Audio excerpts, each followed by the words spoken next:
آج کا موضوع اللہ تعالیٰ کی دی ہوئی نعمتوں میں بیر پر ہے، بیری پر ہے۔ بیری کے پھل بھی بہت مفید ہیں، بیری کی چھال بھی بہت مفید ہے، اور بیری کا جو ہے پتے بھی بہت مفید ہیں۔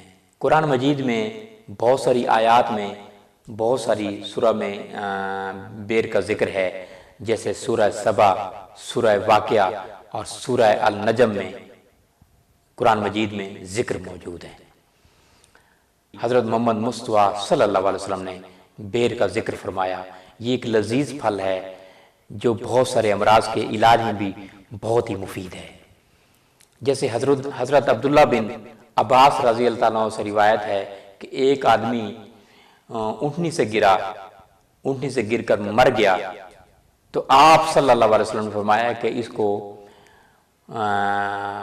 بیری کے پتے پانی میں ڈال کر اس کو غسل دیا جائے۔ اور بعض روایات میں آپ صلی اللہ علیہ وسلم کی صاحبزادی فوت ہوئیں اور ان کو بھی جو ہے بیری کے پتوں کے پانی سے غسل دیا گیا۔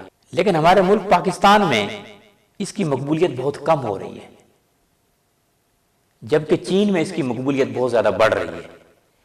بیری کی عمر جو ہے 100 سال سے لے کر 300 سال تک اس کی عمریں ہوتی ہیں بیری کی جو ہے۔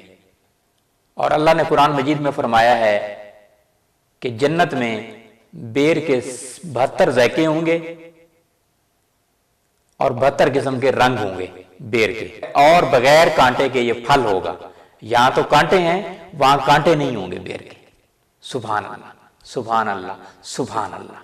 بیر گوشت بہت مفید ہے، بیر کا مربع استعمال کر سکتے ہیں۔ پیٹ کے سدے یہ کھولتا ہے، جلودر کے امراض میں، پیٹ کے پانی کے امراض میں کے علاج میں یہ مفید ہے۔ پیٹ کے کیڑے کے لیے مفید ہے۔ تلی کا اگر بڑھ جائے، جگر کی تلی بڑھ جائے تو اس کے لیے بہت ہی مفید علاج ہے۔ اسی طرح جو ہے ابو علی سینا کہتے ہیں بیر خواہ خشک ہوں یا تازہ، طبیعت میں لطافت اور خشکی پیدا کرتے ہیں۔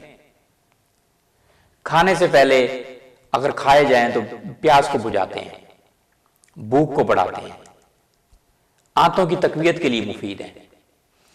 منہ کے چھالے کو ختم کر دیں۔ منہ کے چھالے اگر ہوں تو بیری کے پتوں کا جوشاندہ بنا کے اس کے غرارے کیے جائیں، کلیاں کی جائیں، تو چھالے فوری طور پہ ختم ہو جائیں گے۔